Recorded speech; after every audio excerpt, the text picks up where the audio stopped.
So I'm working on a mount for this camera in this old Jeep, and this is kind of what I've come up with. It doesn't hurt any of the old trim, which I'll never replace. It clamps around the front of the glove box, and then I can lock the glove box closed, so it's pretty sturdy that way. And then there's a bit of a recess down here, all the way across the top of this little compartment here, that I'm able to bolt a plastic. I've got a little plastic, kind of a hook kind of a thing that I made that reaches underneath here and grabs underneath. There's like a little bit of a ridge right under there. So that's what this is grabbing. It's grabbing that ridge there. And yeah, and this tightens it down really tightly.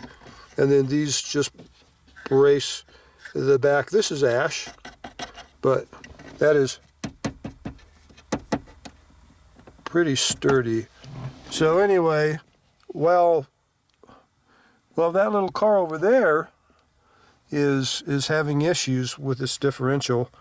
I can go ahead and I guess I can try to film with this.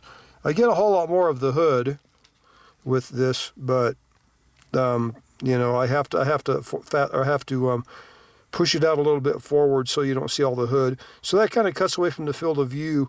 In one way that's bad, in another way that's good. So I don't know, there are nice trade-offs. But anyway, I'm going to continue working on this mount, but I'm so far liking it quite a bit. All right.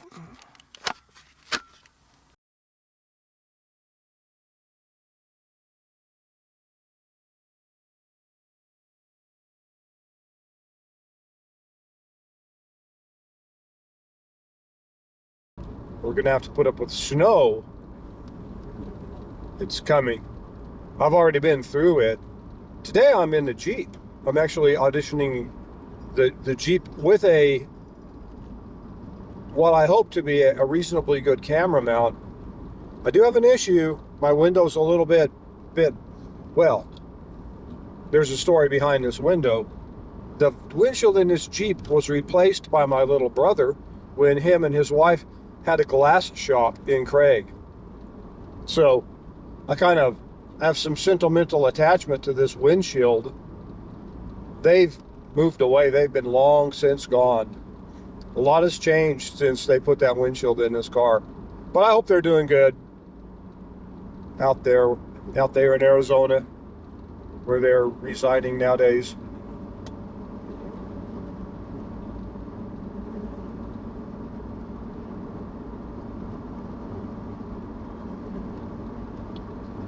So we're headed back to Craig, but if you know me, and if you know this area, you know that we're heading south right now, south-ish, and you would be right. I'm heading south to go back to Craig.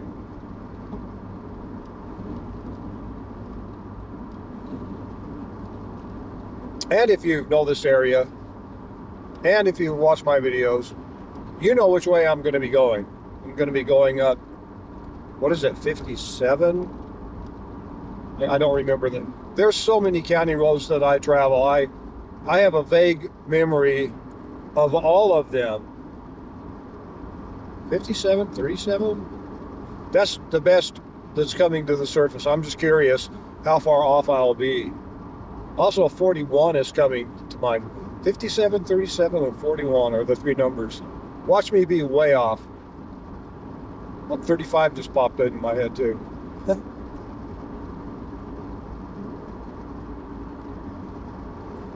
Now, it doesn't help that we'll actually be on two different roads.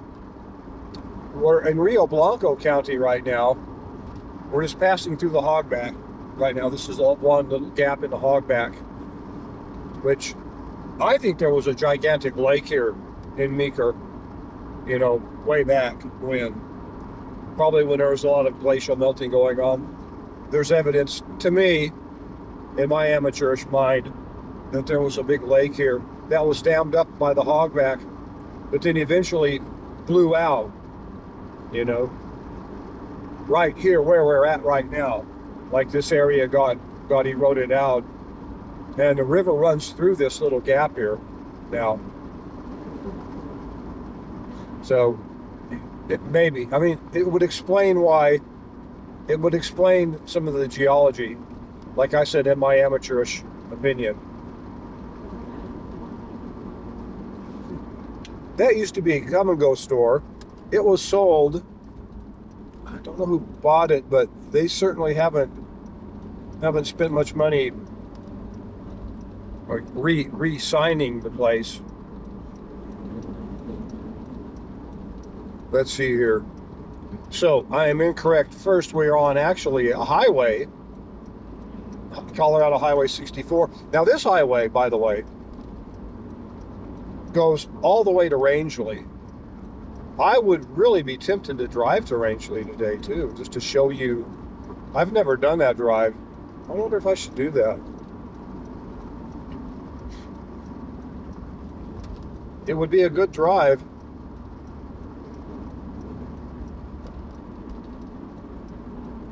No, I'm not going to do that.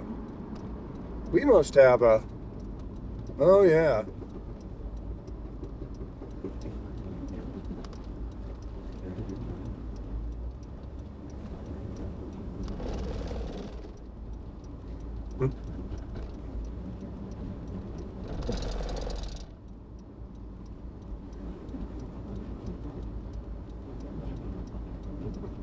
This used to be like a real common occurrence.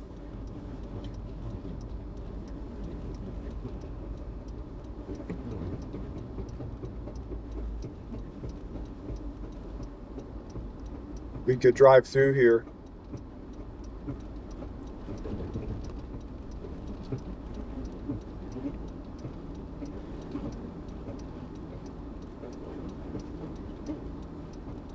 This actually isn't that big of a thing to do.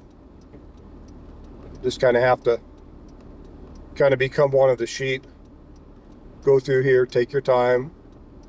You don't want to run anybody over. Right now this lady is pinch pointing the car.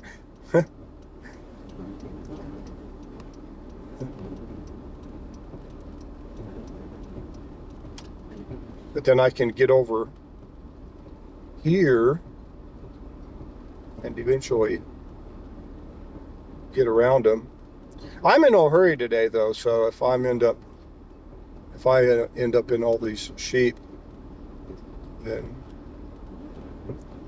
we'll do okay. But trying to get them to go one way or another so I can get around them. They will spread for you, but you just have to go careful. Don't want to hurt somebody's sheep. Just kind of a thing to do.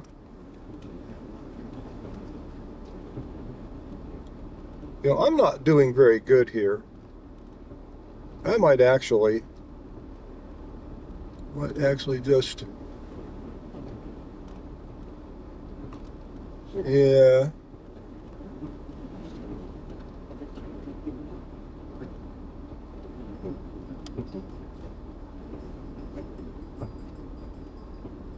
There we go. Now we're braking a little bit better.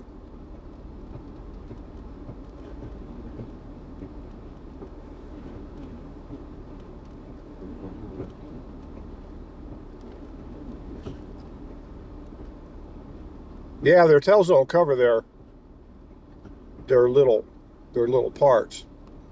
You might notice that.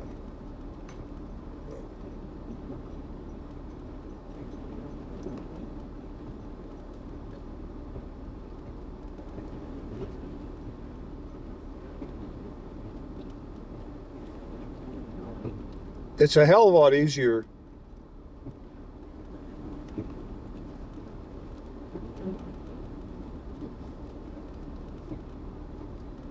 to get through these sheep when they're going the other direction. I'm making slow headway here. But this is be an interesting video. Don't want to hit any of these creatures. Sheep are nice creatures. They really are nice creatures. You know, just patient. You can kind of work around them. But as you can see, they're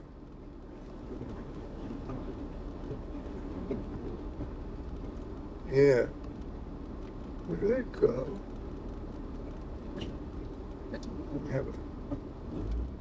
Okay, I got to get over here a little bit. There we go. There we go. Doing good. Doing good.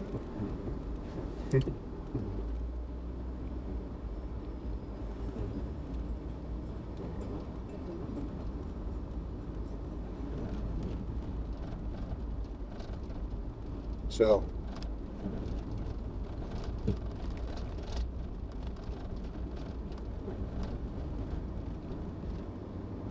there we go.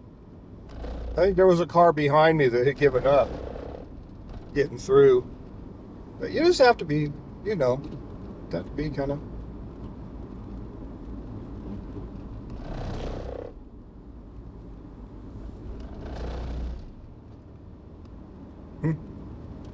Yeah, that person's going to have a thing.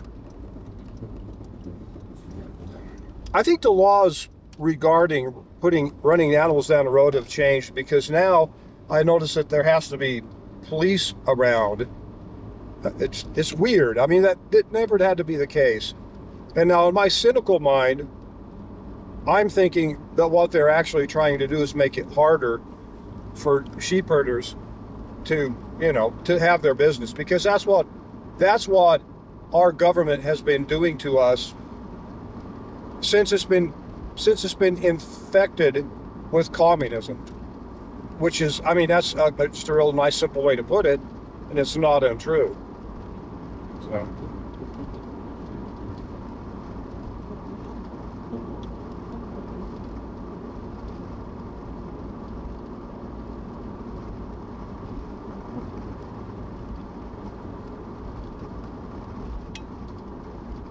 Now the deer out here, you kind of want to watch out. They get jumpy, they get nervous.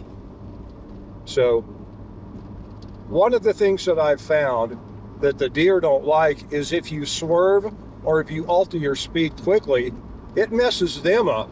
They don't know what to do. They don't know whether you're coming at them or whether, I mean, they don't know that you're trying to slow down.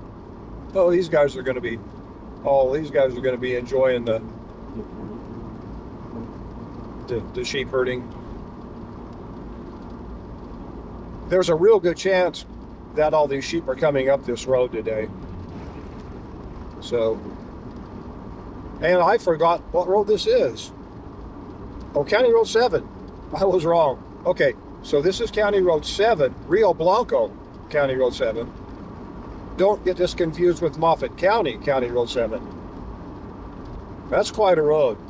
I need to do a video on that road, Moffat County Road 7. I might. No. I also want to do Douglas Pass.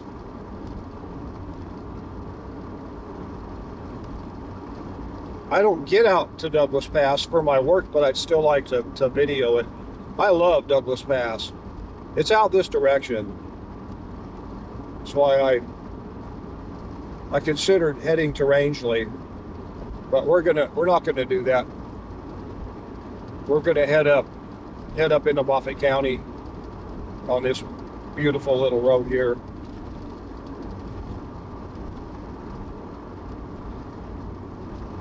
I've filmed this road a couple times.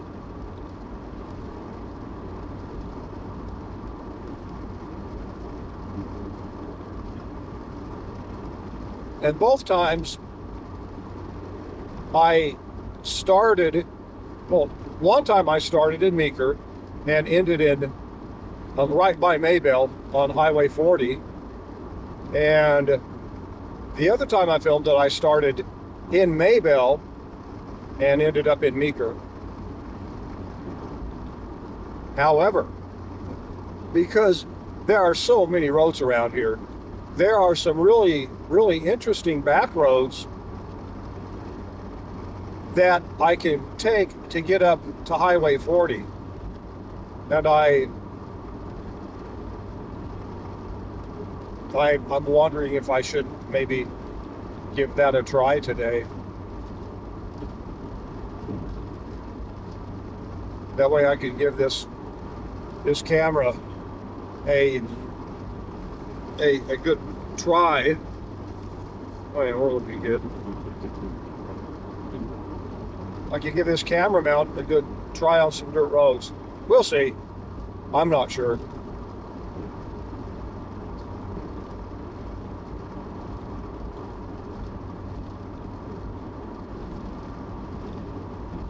I guess if I really wanted to, I could also cut up over Wilson Creek.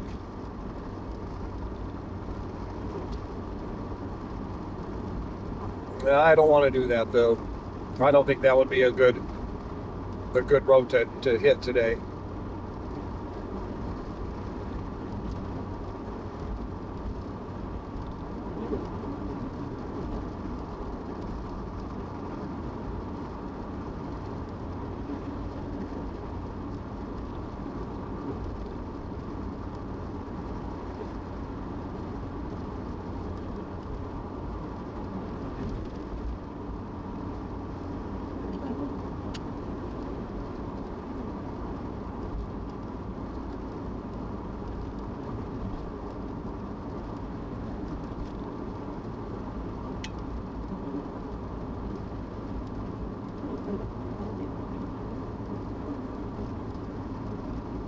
This is a pretty road to take, a beautiful drive. If you just wanting to go out and tour the country, this is always a great road. There are a lot of old cabins up here, a bunch of old cabins up here. I'm sure there are a lot more up here than you can see from the road. And because we're in the Jeep today and I have a different mount, I'm having to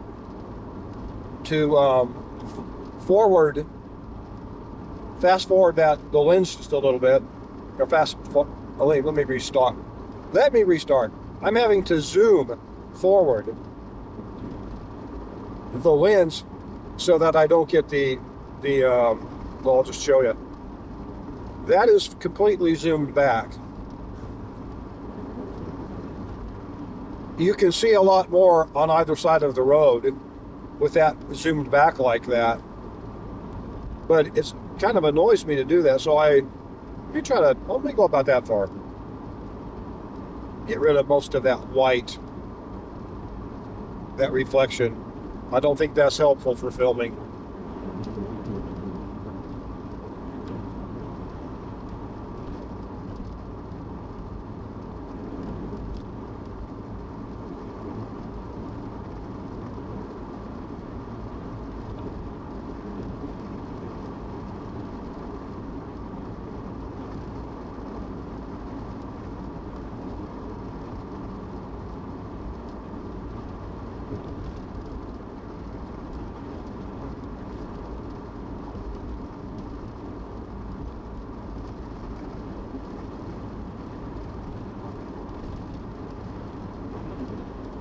I don't know if you noticed, but those sheep are quite rude. I mean, their tails could be a little longer. I'll leave it at that, but whatever. They don't care, so why should I care? I actually don't care either, but I did notice, yeah.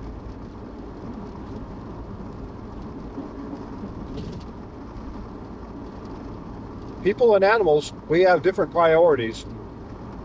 We're similar creatures, but the addition of understanding right from wrong in the way that we do, I think animals might also understand right from wrong, but they are definitely much more innocent than we are. You never see creatures moping around because they've got to go kill something so that they can eat. They have to do what they have to do, and they take care of it. They don't, you could say at the very least they're pragmatic about their life. Where people will get ridiculous about that. I mean, we are meant to eat whatever. People are really meant to eat pretty much anything. The fact that we can burn fat as fuel or carbohydrates as fuel gives us a pretty good ability to eat anything we want. Most things we want, but there are a lot of plant things we really can't eat, or that wouldn't be good for us to eat anyway. I mean, a cow has got quite an elaborate, and the grazing animals have quite elaborate plumbing, digestive systems, much more elaborate than ours. I think what I've heard, a cow has 7 stomachs. I think the chambers might be, hell, I don't know. Again, we don't have that, but we have the ability, the trade-off for us is, we don't have something like that, but we do have the ability to eat carbohydrates and live on carbohydrates and eat meat and live on meat. Although it's my opinion, and I think being proven by today's modern diet, that people do much better on meat. I think you need, if nothing else, I think you need a substantial component of meat in your diet rather than having meat be a minority part of your diet. I think that's why we have so much diabetes, heart disease, cancer, dementia. The popular diseases of today, I think, are directly related to diet. They could also be related to what is put in our water. I mean, it's very likely everything that we put in our mouths is going to affect us in some way. That would be a fact. Everything that we eat is going to affect us in some way. Maybe a good way, maybe a bad way. But that's a fact. And the biggest thing that has changed in our lifetime has been the diets of people. It hasn't been as much exercise. In fact, I think people exercise more now than they used to. But I don't think exercise is the cure that people that are still good with the standard American diet think. Now, I say that, and I probably ought to preface by saying the standard American diet is mainly carbohydrates. Meat keeps getting shoved back further and further. It's not a scientific diet, by the way. It's a diet that is pretty much engineered by the food companies. And apparently they can make a hell of a lot more money selling you something made out of corn, and they can make, a million different things out of corn. And there are some things that I love that are made out of corn. I love Doritos. My nacho cheese Doritos, I love them. Potatoes, you can make a lot of different things out of potatoes. Chips, in the States, chips are potato chips. I guess in England, chips are French fries, what we call, But, so I like Ruffles cheddar cheese. That'd be my favorite potato chip. I could eat an entire bag of that. The thing about it that I notice is that while you can buy several thousand different kinds of products made out of corn and wheat, and they're yummy, they are highly processed foods. There are a lot of chemicals in there to make them almost addictive, if not completely addictive, so that you'll go back and eat more, Doritos or cheddar Ruffles or whatever. And there's a lot of sugar in everything. That's a neat little hill over there, that nice, basically beautiful sandstone outcrop behind that house. I love that. I'm sure you saw that before I did. Probably got a glimpse of it. I hope you did. It was over to the right.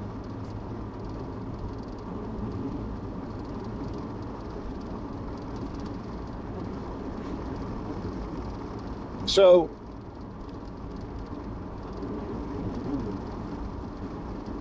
I've seen what has happened to the people that I know and love eating that diet. And I've eaten that diet most of my life.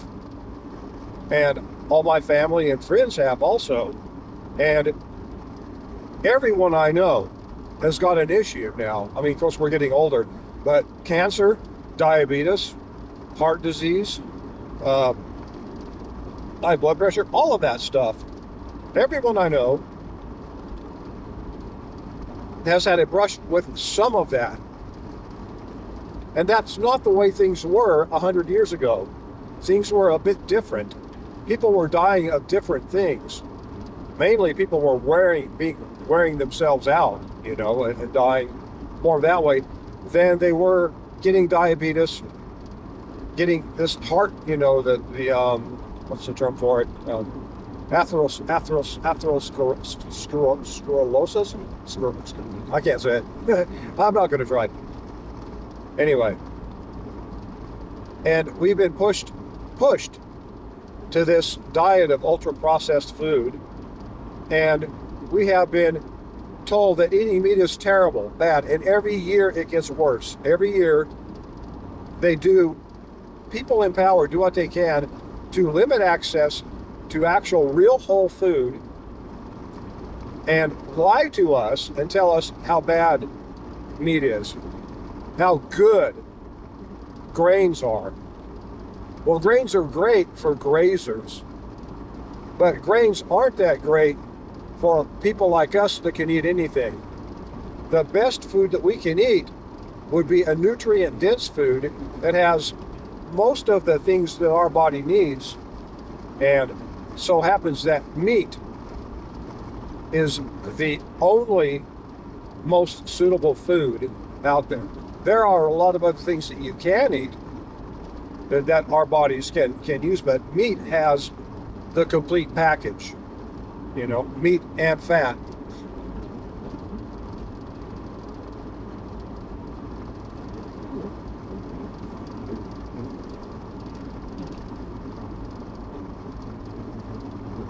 Way back when I was going to college, I would hang out with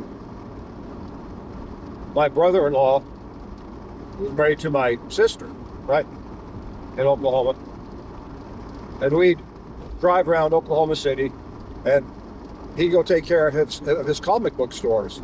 He had, I think, probably, maybe things have changed now, but he was the king of comic book stores in Oklahoma City in the 80s. Neat guy. Really liked him. Hell, I still like him. I just can't put up with him anymore. And I haven't spoken to him for a long, long time. Life happens and things change. Anyway, though, during that time we'd hang out.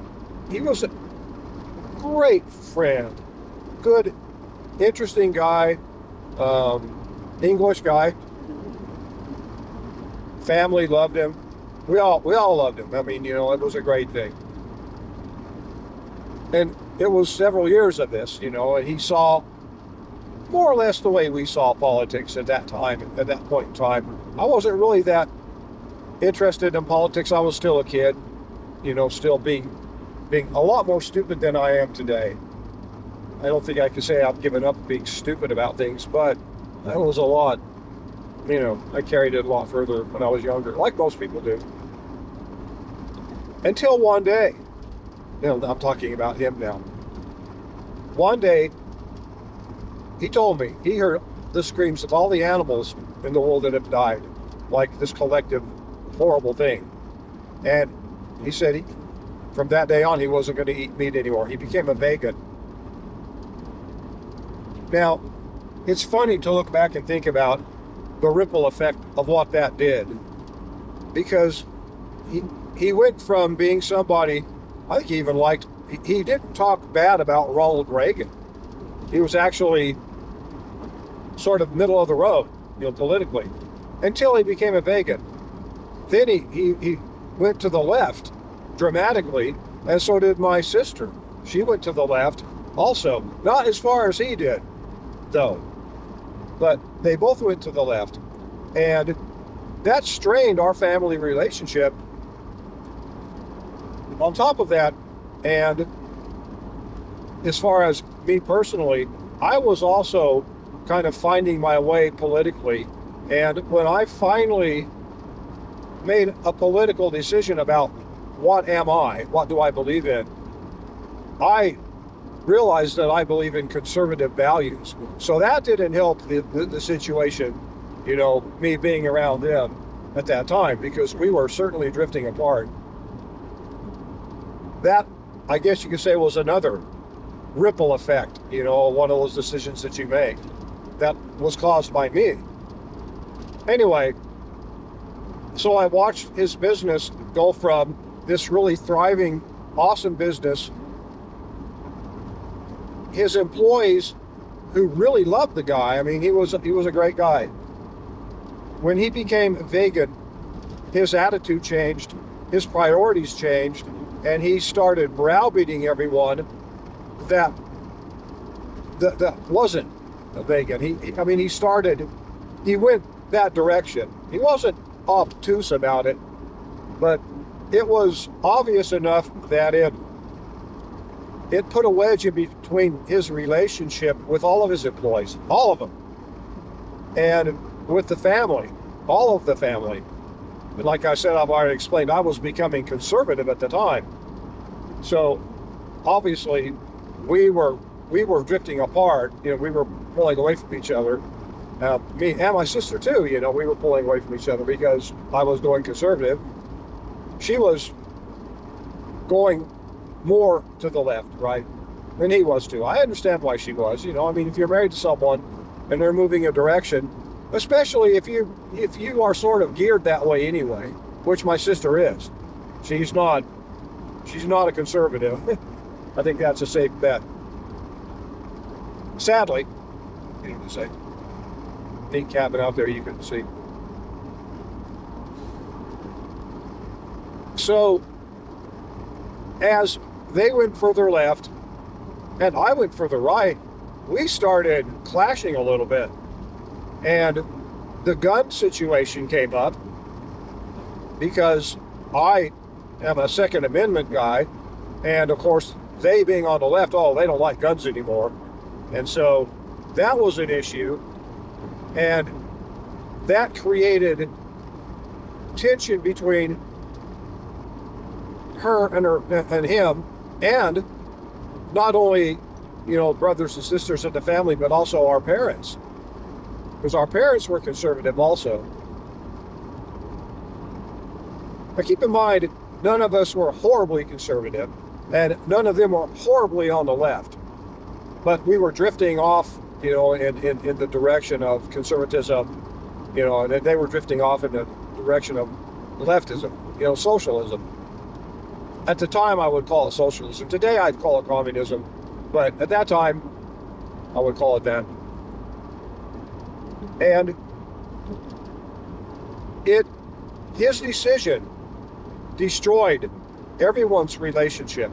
My decision destroyed my relationship with him also. It was, both our decisions were against each other, right?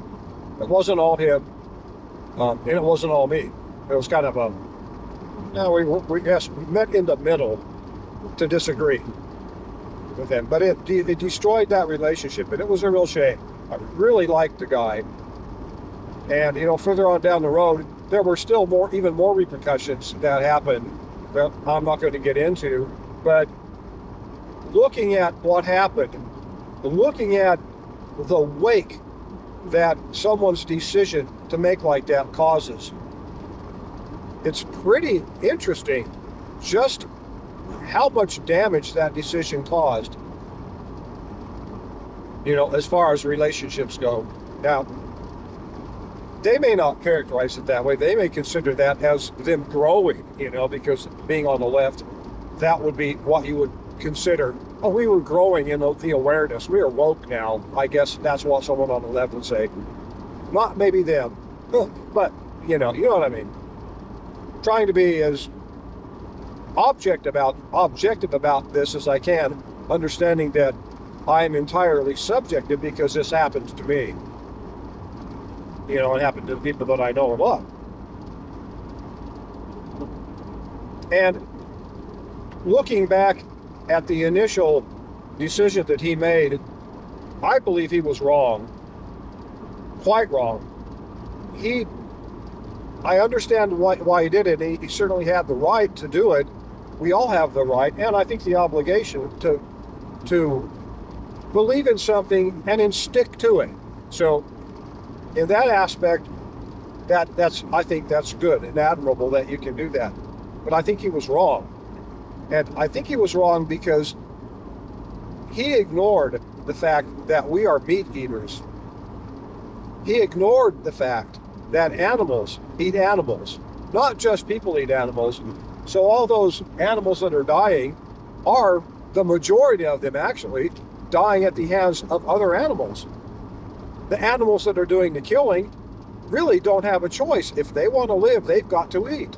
If you're a predator, you've got to eat the prey. That's what you do. You don't have a choice. It's not a moral decision. But because people make moral decisions, I think he took that concept too far and said, no, killing to eat is evil. That's where you would really have to draw the line. Killing to eat is evil, which is, I entirely disagree with that. The entire world disagrees with that. The natural world, not the woke left, right? But the natural world.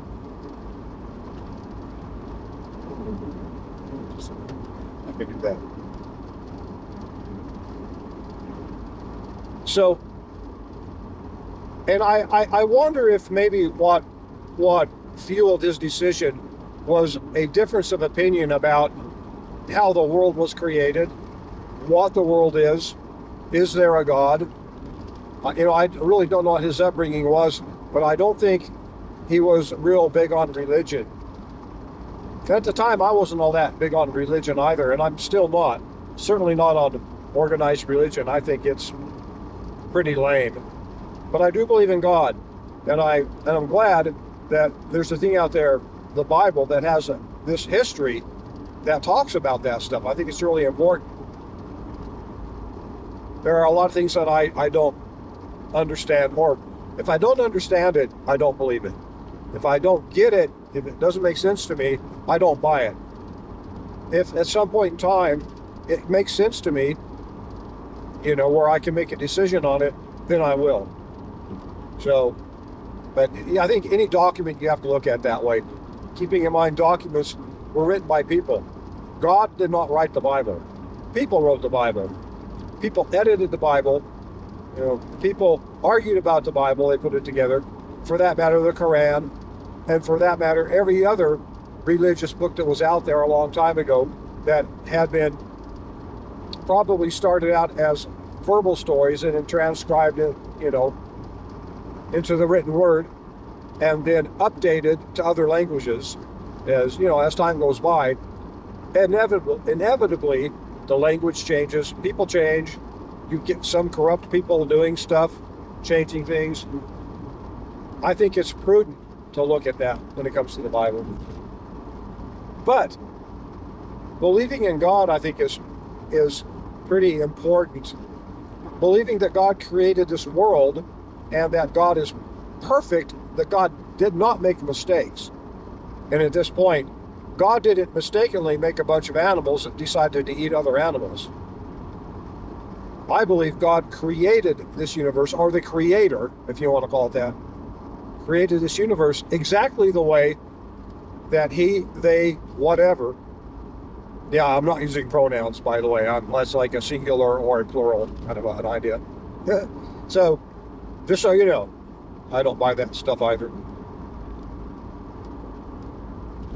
That this world was made this certain way, and that at some point in time, people who apparently were innocent like the animals at some point in time ended up, the Adam and Eve story, they ended up changing, and so the story goes, God opened their eyes and punished them, for what they'd done.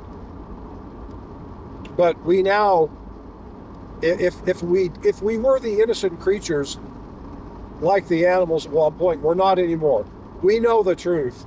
We know morality. We know good and bad. In fact, it might be that if you interpret Adam and Eve, that might answer a lot of questions, because I get the feeling that before Adam and Eve, there wasn't bad in the world. There was just nature doing what nature would do, which was neither good or bad. It's just nature. But the Adam and Eve story, and I have no idea how literal it would be. I doubt it's literal, but the idea behind it is that evil came into the world and people chose evil. And I can understand that. It's my opinion that the reason that evil is in the world, anyway, is so that we have the ability to choose whether we want to do good or bad. And maybe at one point it was not a big deal. There was no evil. We would have just lived like the animals. Maybe that's how life would have been. But that's not how life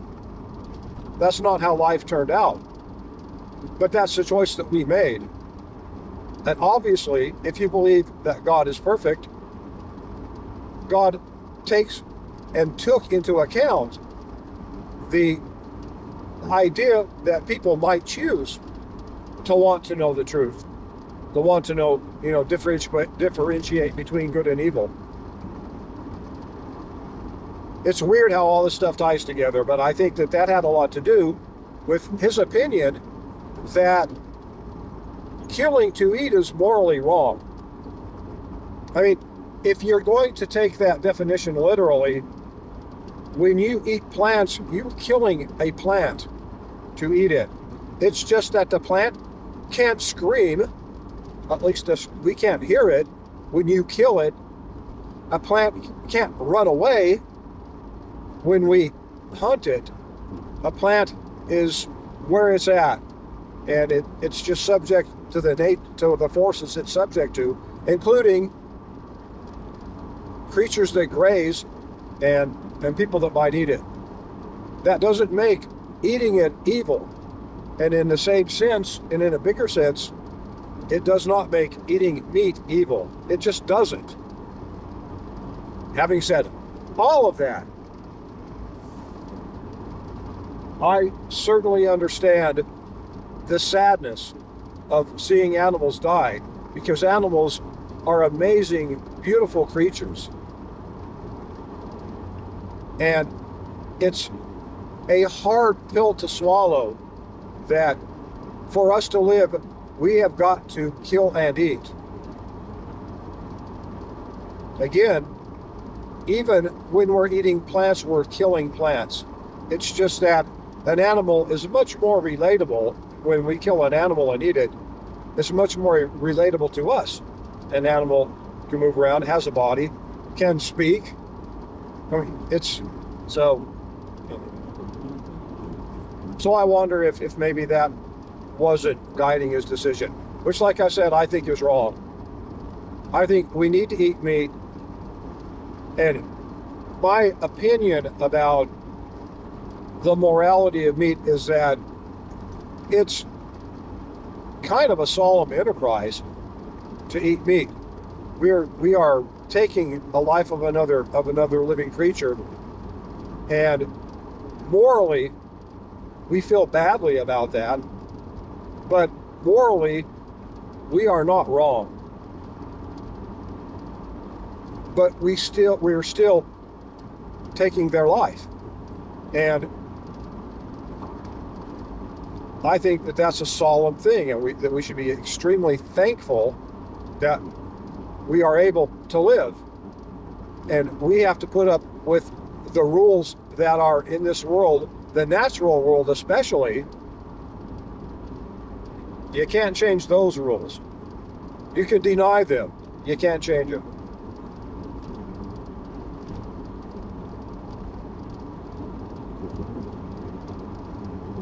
And another thought that I have about this too, I've thought about it a lot because I like animals. I mean, I eat a lot of meat. I think it's important to, and I think it's a good thing to do, not a morally bad thing to do. But I wonder, and I think it might be true, that our Creator, whatever our Creator is, may well have a deal with us. There's some place we end up going if you believe that there's something after death. Maybe there is, maybe there isn't. I get the feeling that our Creator has a deal with us. And I also think that our Creator, God, has a deal with every living creature. And sometimes I wonder about that. Maybe every living creature that feels pain, I don't know what creatures do and what creatures don't. So,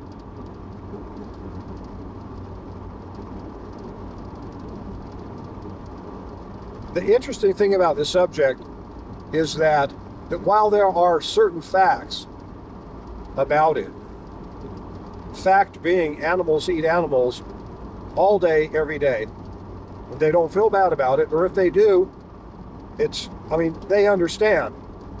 They understand that that's what they've got to do if they want to live. And we all have in us the desire to want to live.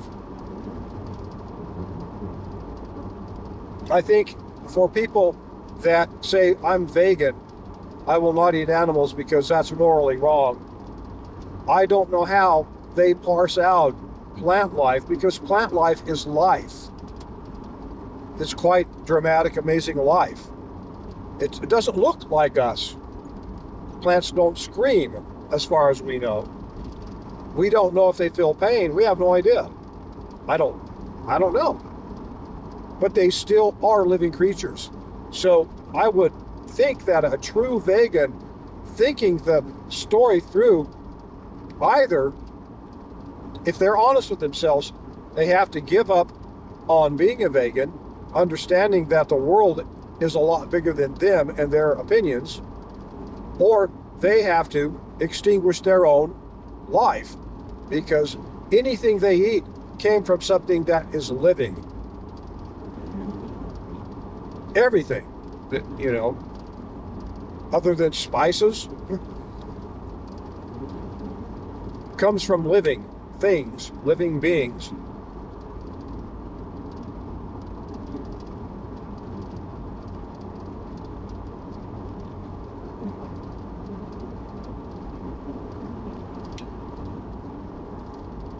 Of course, now there's evil in the world. I mean, that explains, I think, a lot of the pain and suffering that people go through. People go through it because people caused it, But if you look at the natural world, animals go through pain and suffering also. And there's really not a value judgment there, unless there's a person actually inflicting damage on animals. But I mean, just life itself breaks down. You can be walking along and fall over and break your leg and be in intense pain. And there are reasons for pain. I mean, it lets you know that you should keep your weight off of this painful leg if that's what you have. But life and suffering are just facts for animals and for people, and maybe for plant life. I don't know.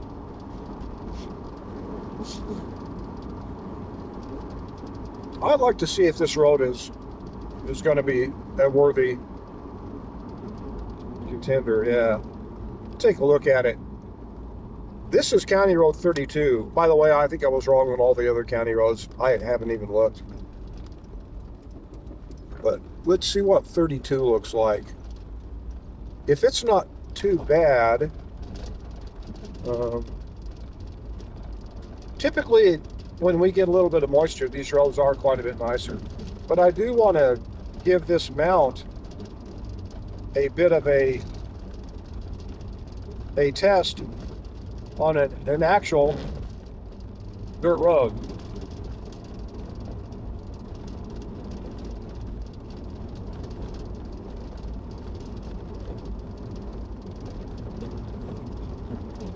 Now the mountains that were on our right a few minutes ago are now directly in front of us.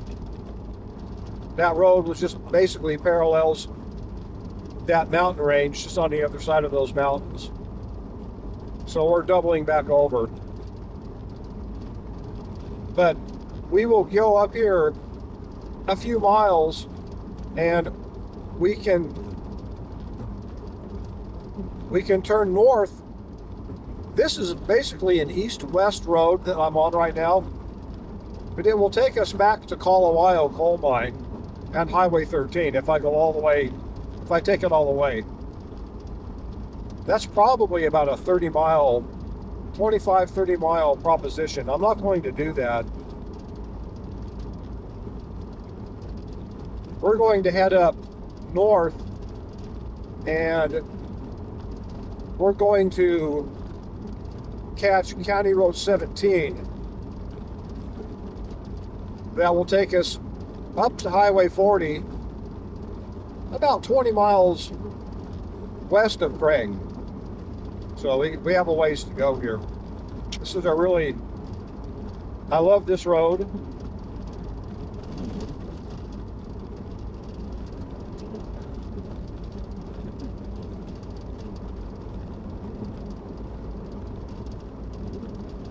It's pretty heavily graveled, which is why this car is sort of floating on the gravel. So it's doing a little bit of like left to right stuff. But I'm also doing about 50 miles an hour. Should be about 90 kilometers an hour. And I'm doing that so that I can float over the washboards that are in this road. I can see them in the road. But this is not a bad road. It looks like it's been maintained recently. So I like seeing that. I hope getting into the sun doesn't wreck the camera focus. So watch for that.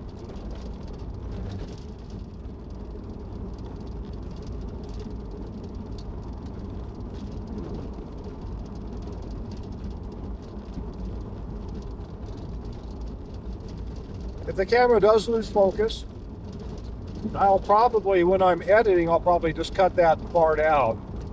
Unless I'm telling some story that I think, needs to have continuity to it. But maybe I won't do that while we're facing the light, just in case.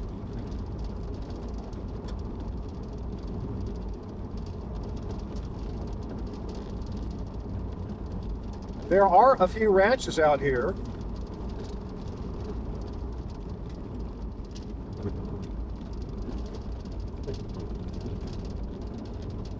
There's a very large amount of acreage out here that's government, and there's also a large amount of acreage out here that is owned by Colorado. And I think there are some other mining companies that own some of this land out here. And that's because there's coal underlaying pretty much everything out here. So,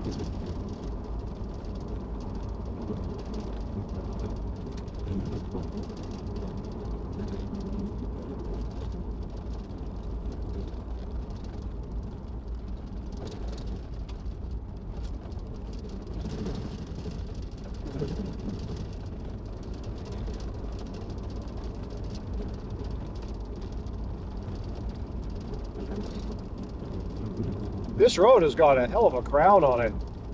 What I mean by that is that it's got a pretty big curve. Like I'm on the right side of the road, and the right side of this road is leaning downwards to the right pretty heavily. If I get on the left side of the road, it's doing the same thing. It's leaning heavily on the left. And they do that on these roads, so these roads will drain. But this is a pretty pronounced crown. And I think that's one of the reasons that as we're going down it, that there's a lot of gravel on it, but it's floating, making the front end float a little bit. We just passed a little spot called Rattlesnake Hills. It's an access area that allows people to get up into some government land up here. I'm glad that we still have the ability to get out on this land. There are elements in the government that are trying to take that away, and have been for years.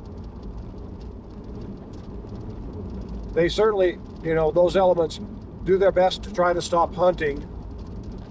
They do what they can to try to keep you from carrying firearms out here, in forests and places. And they've made some inroads.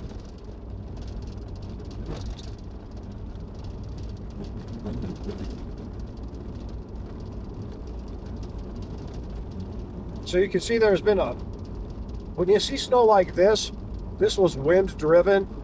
It's stuck into plants like it is, and on the hillsides, although assuming the camera is doing what it should be doing. In a way, that's kind of good as far as driving on these roads, because it looked like a more windy type of precipitation event this morning rather than a drenching rain. That's going to be much better for the roads that are heading up north.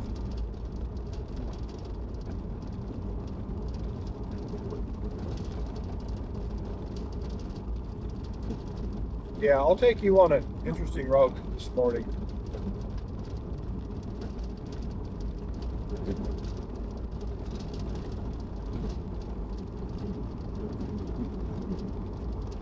And in case you're wondering, I have work to do still, but I don't have a real tight schedule today, so I don't have to get there at any particular time.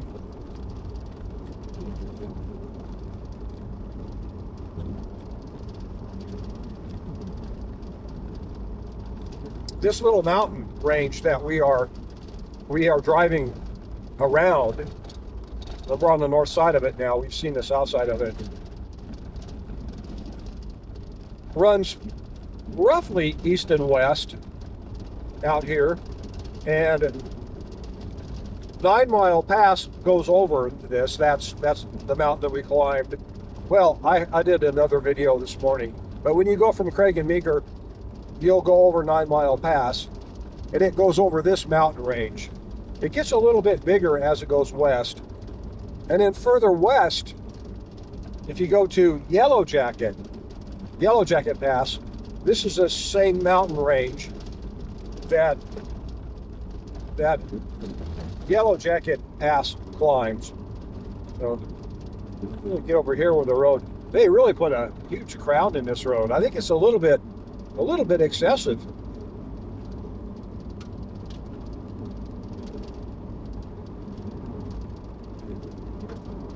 However, the more crown you put in the road, theoretically anyway, the quicker it should dry off. This is a much better road up here, more packed. Nice road though, I'm impressed. We are getting some snowflakes too. I just saw a snowflake come down, so. But from what I was told, this is moving out. And we've seen the worst of it. If I thought it was moving in, I would not come this way. Definitely not.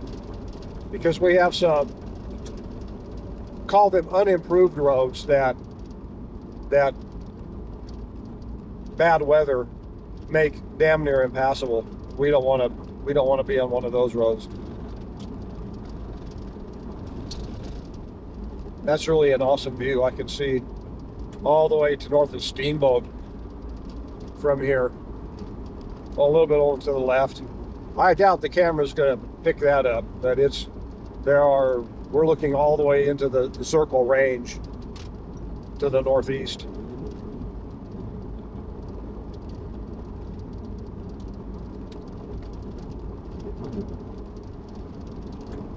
There we go. I think this is the road we want. I thought it was on top of the hill, so I just kept on trucking. Yeah, here we go.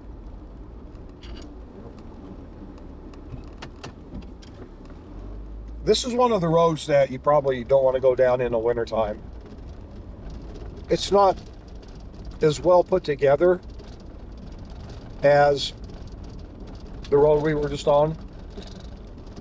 32 is the big main road. Well, actually, 32 is a big main road over by this mountain range. But we're going to meet up with County Road 17, which is the other, yeah, you could call it the main road. Up north of us. So this road's a little bit rougher, but it's not that bad. It's not too bad right now.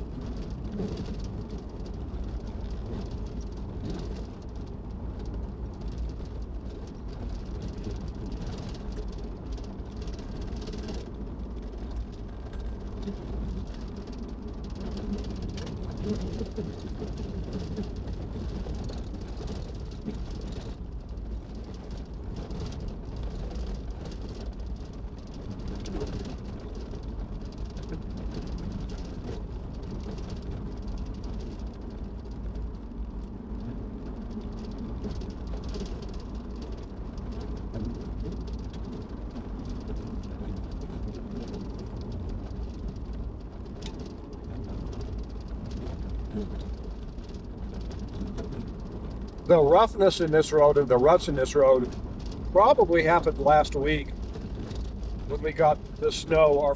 Our first cold snap of the year, you know, which included snow. We've been getting colder and colder.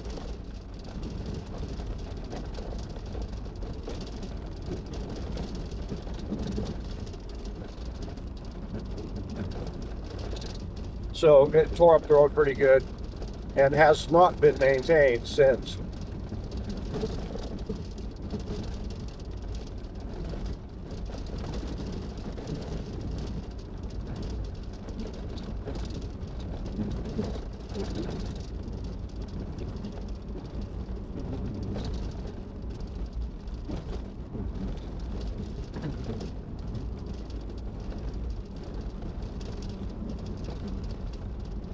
These guys have got a nice view up here.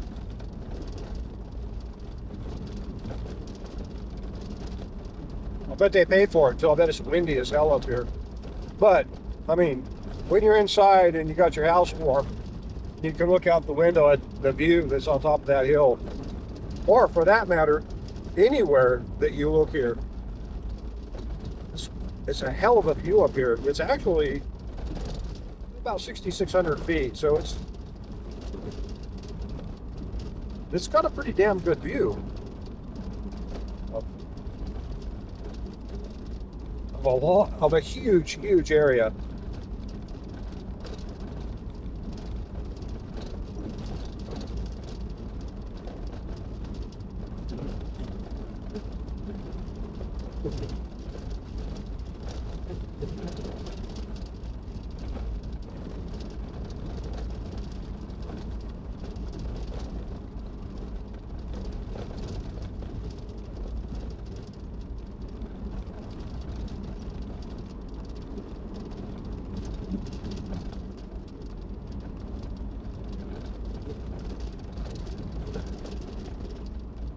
I've said this before also, but Moffat County, if you're interested in the size of Moffat County, you can look at the shape of it, whatever. You can look at it on a map.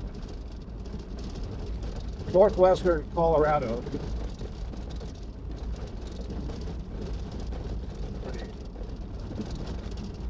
To get out of this section quickly,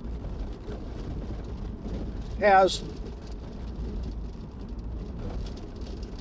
11,000 miles of roads. It's a big county.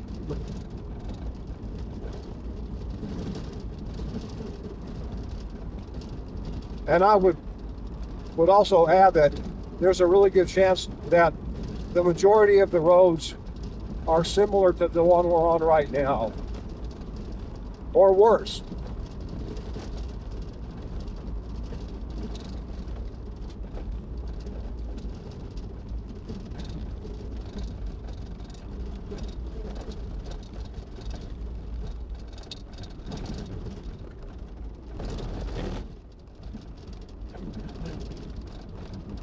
So if you've ever wondered why I'm really big on having a four-wheel drive car, a four-wheel drive vehicle, everything that I own is four-wheel drive. That's because this is a kind of environment that is all around us. Well, not only that, but also, you know, the snowy roads. I mean, it just makes life easier to have a four-wheel drive. To have a car that is made to be able to put up with roads like this. Can you imagine taking somebody's little street racer on this road? More than likely, all of the ground effects would have been ripped off at this point.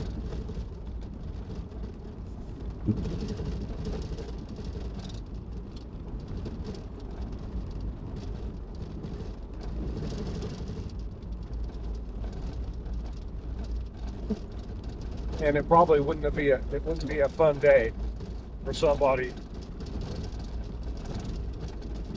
with a low clearance car. Even on this road, and this is not a bad road.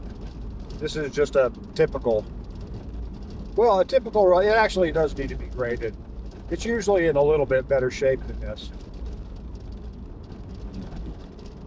But as bumpy and lumpy as it is right now, the best thing about this road is that it's dry.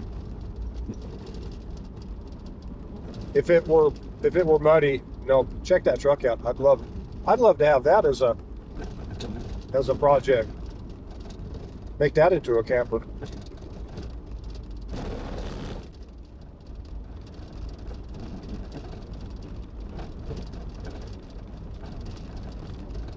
Not sure who lives here, but they've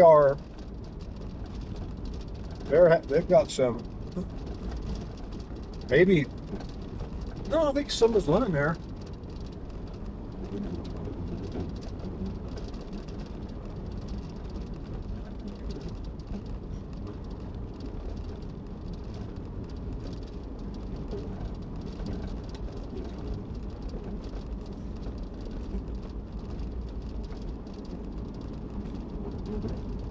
Over to our left is Juniper Mountain.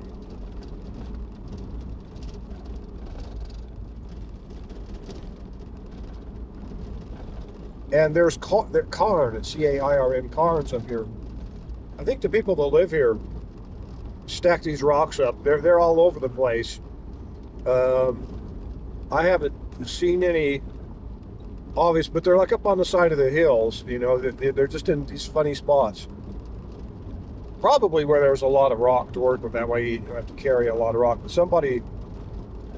there's one. Someone's enjoying building them, and there are a lot of these all the way up this road. You may have seen some of them. If you didn't, we passed them anyway. But we're getting up to Juniper Mountain on our left. There's Big Juniper Mountain, and then there's Little Juniper Mountain. Little Juniper Mountain is on the north side of the Yampa River.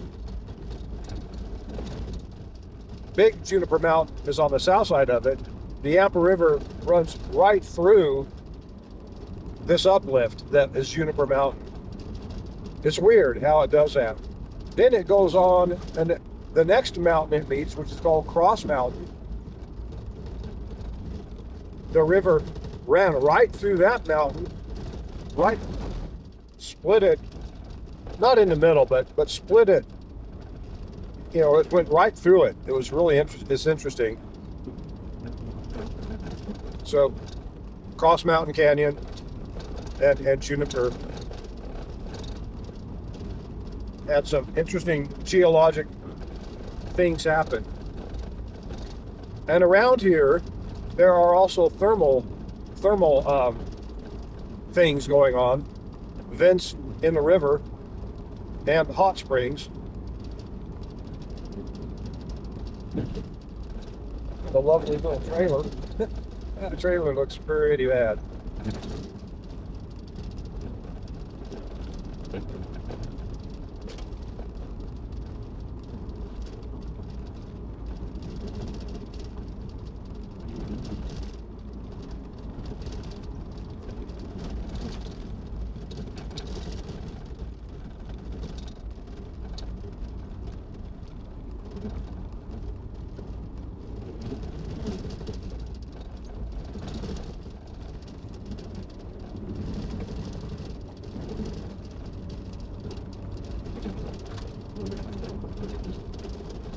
This is a really great place just to get lost in.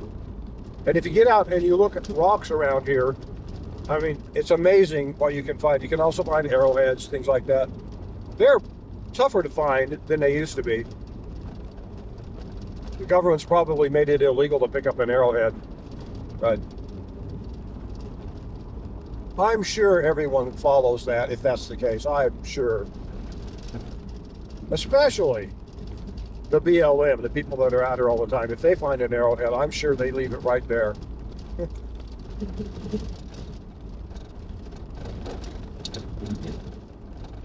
I'm rolling my eyes when I say that, right?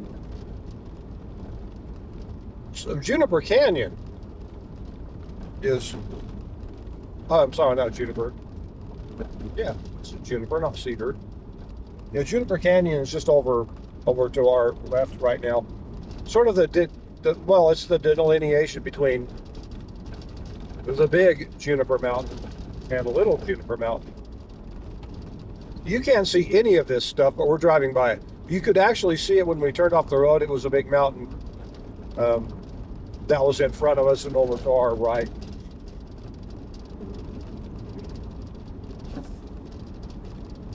And the road that we took basically just worked around the flanks of that mountain. So it's a pretty big feature out here.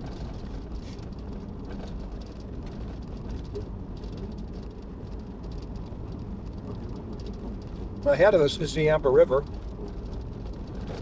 down in the valley, so we're dropping down. We're going to be down at about 6,000 feet pretty shortly.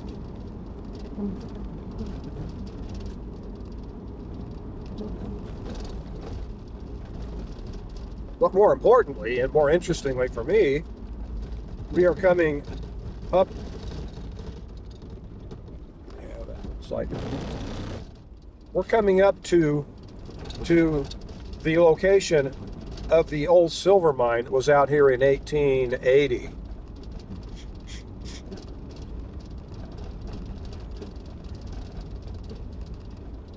And my best guess of where that old silver mine was is right down. You can see some rocks up the road about an eighth of a mile. A rock, kind of a cliff face over on the right. There's a red one. This is near. Well, there's a truck coming, and there's that sign, the yellow sign. Yeah. Right about where that truck is now, I believe that's where the silver mine was. It was over on the right.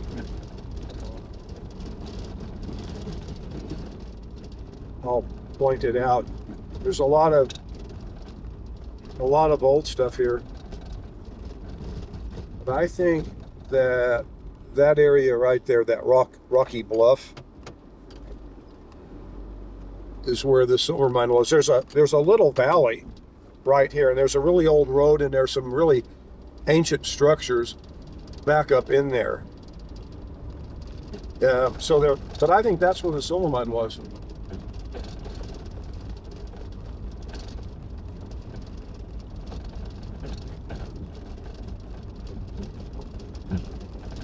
And it kind of makes sense because that mine, you would think if there is geothermal activity going on, well, there would have to have been. And there's some more of those stacked up rocks that just ran across the middle of them. So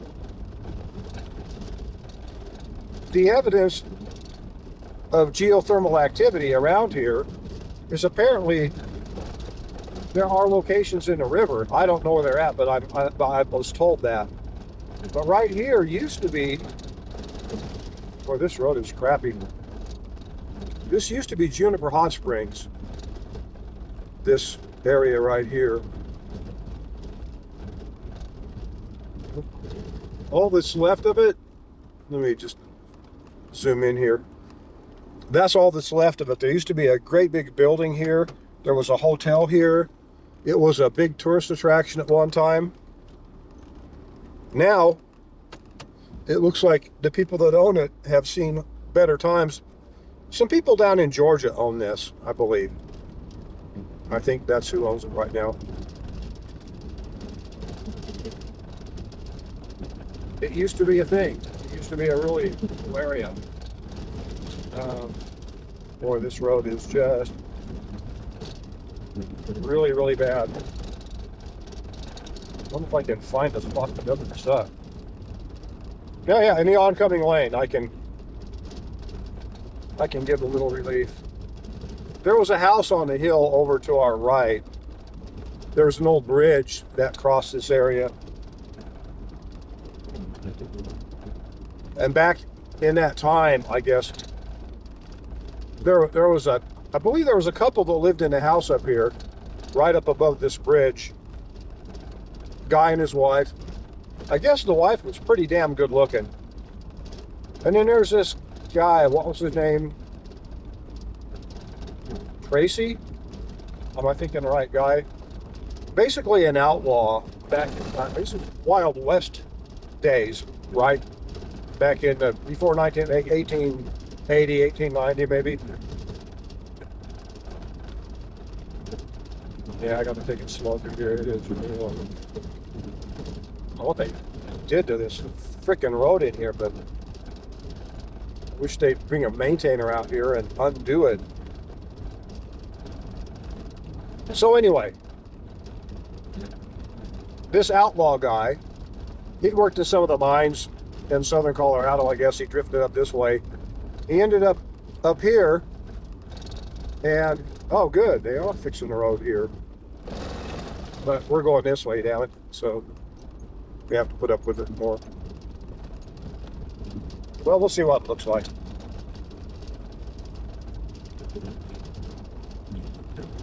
Apparently, fell in love with this girl here, this woman, this guy's wife, wanted her. And so, you know, being an outlaw, probably being a stupid fuck, he thought, well, the best way to get this woman is if I just get rid of her husband. So apparently he killed her husband, and I am assuming that that tactic didn't work very well, and he fled the area. I think it was Harry Tracy that did that. It may be somebody else. I'm foggy on the actual name of the guy that did that, but I do. It's neat to see that there's still remnants of that, you know, that story there at the river. I'm not quite sure where the house was, but I think it was on the south side of the river, which is the other side of the river. We crossed to the north. We were on the north side of the river now. So we're following a little road, County Road 74. we're going to intersect with 17 and get back on 40 pretty shortly. But we're down back at the Yampa River, and I've said it before, if you live around here, the Yampa River is always around somewhere. And here it is. And there is a lot of access to it here. It's kind of nice. I believe Colorado owns most of this property in here, but it's been leased and people do ranch it. So I think that that's a safe thing to say. Not that if I'm incorrect, I'm going to get sued or anything. Then out there in the far distance this is the western side of the flat tops we're looking at, way back in there. You probably can't even see that, but there's snow-covered mountains, and then they give way to clouds. If the camera's resolution is good, and the camera is focused, two things I don't know. Oh yeah, and the big ridge that you see working its way down out to the left is this side of Duffy Mountain. It's also where we started earlier today.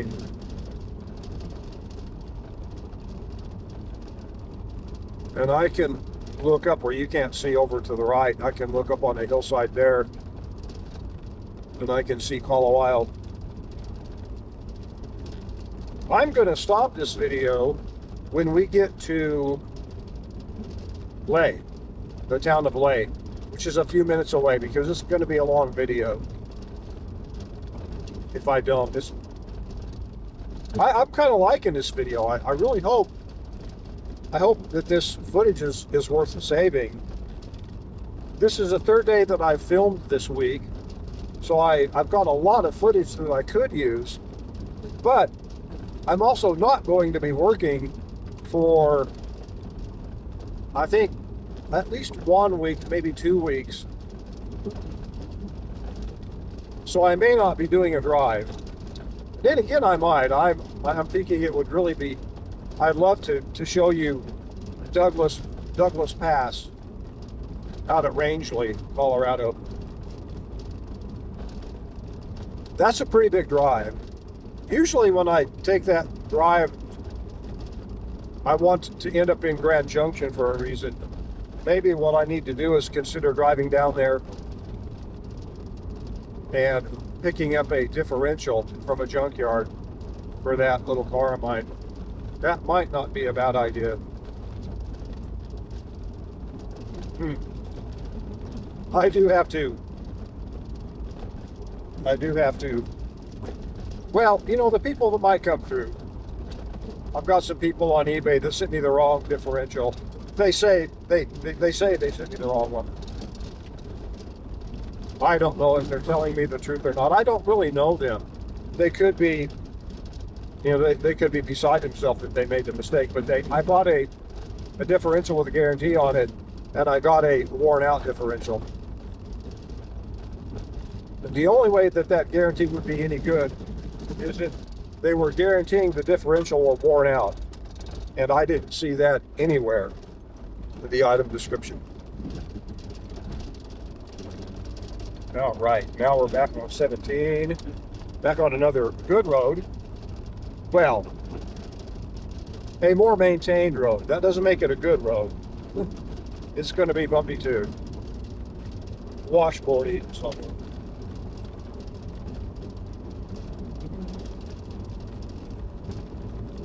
But all in all, we did really good today to come out here on a day when it snowed earlier.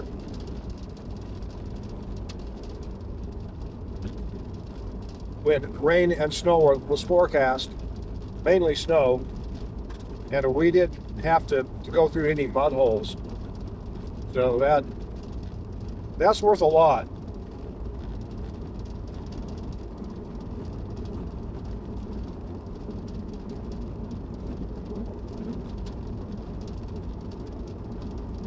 But my camera's doing good. This has been a good test. The power supply for my camera likes the power that it's getting a lot better than it likes the power that the little tracker that I typically drive serves up. I need to fix that. It's one of my to-do items. It needs to be done.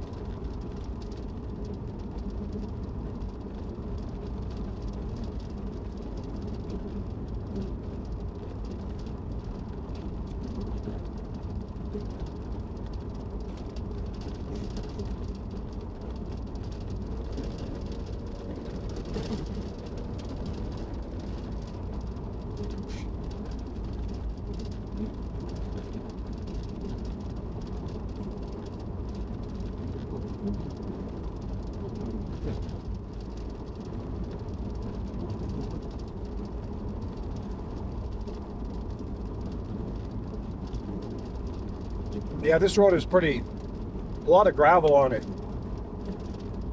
So my front end is kind of floating around in it.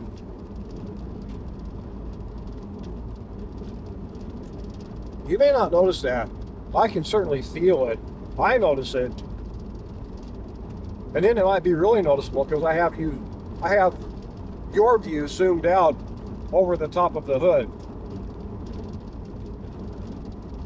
So if you have noticed that, that's what's going on. You know, my front end, it's floating on top of this gravel a little bit.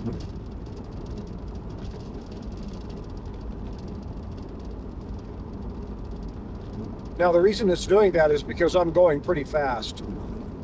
The reason I'm going pretty fast is so that I don't hit so I float over most of the washboards and the ruts in the road. So I'm doing about 45 to 50 is about the minimum speed you want to go on this road. In a little vehicle like this anyway, so that you float over a lot of the imperfections in the road. It makes for a smoother drive. But you got to be on top of the steering. You know, you got to really be,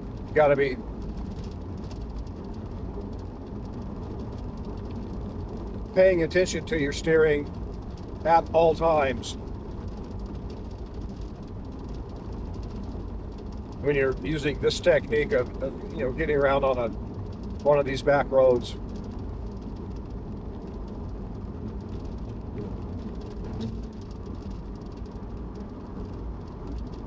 This section of the road has been treated with magnesium chloride. So while it looks like it could be sloppy wet, it's actually not. It's actually firm, and it's really nice.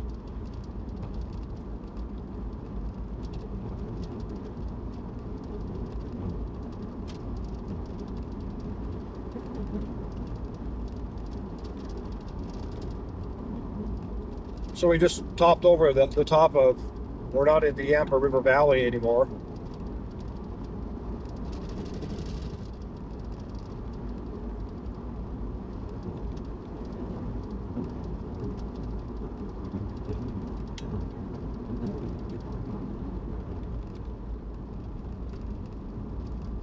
And Highway 40 is spread out in front of us.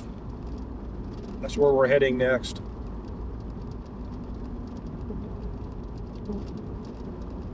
This has been a really neat drive.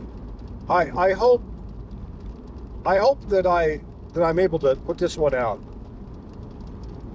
If my camera behaved, if my very chipped up windshield hasn't affected the focus too much, and if I can edit the audio similar to what I've done with the other vehicle, there are a lot of ifs here. But if I can do all that, and also there are times when I'll be putting going through a video, doing the editing part of it, and I will realize as I'm going through editing it that I don't like it anymore. For whatever reason, technical reason, because maybe I was talking about something that, I don't know, it just didn't feel right So some videos make it pretty far before I axe them and move on. But I usually try to watch a video that I think is a good video all the way through. It takes quite a bit of time.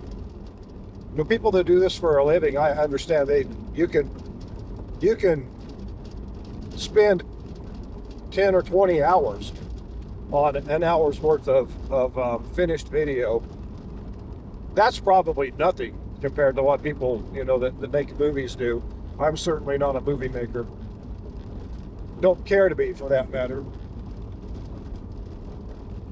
All right, y'all. We are now in the little town of Lay. Not really actually a town anymore. It's a community. That little house with the red brick building right up there is the schoolhouse. It's kind of neat. Historic. Pretty little building. And we're intersecting with Highway 40. It's looking good. Everything seems to be decent. All right. So we're about 20 minutes outside, 15 minutes outside of Craig. But I'm going to go ahead and shut this down. I hope you enjoyed this drive. This was an honest to gosh back road drive that I hope makes it, because I really enjoyed seeing the sights. It's very cool country. Anyway, y'all take care, drive careful. If you're going somewhere, I'm going to do the same thing, heading back into Craig, and I'll see you on the next one. Bye.